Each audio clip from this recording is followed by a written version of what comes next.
मुस्लिम बांधवांच्याही कुणबी नोंदी आढळल्या, त्यांनाही ओबीसीमधून आरक्षण द्या, मनोज जरांगेंची नवी मागणी।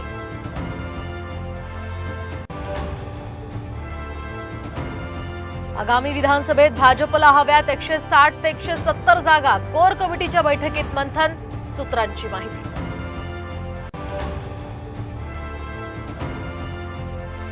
नीट परीक्षेच्या गैरव्यवहाराचा तपास आता सीबीआय आणि ईडीकडे। सरकारचा मोठा निर्णय, तर एनटीएचे महासंचालक सुबोध कुमार सिंग यांना पदावरून हटवलं।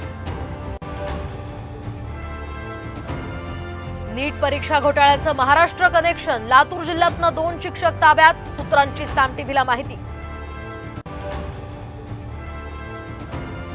खेडचे आमदार दिलीप मोहिते पाटलांच्या पुतण्यानं दुचाकीस्वार तरुणाला चिरडलं, 19 वर्षीय तरुणाचा जागीच मृत्यू, अपघातानंतर मंचर पोलीस स्टेशनमध्ये तणाव।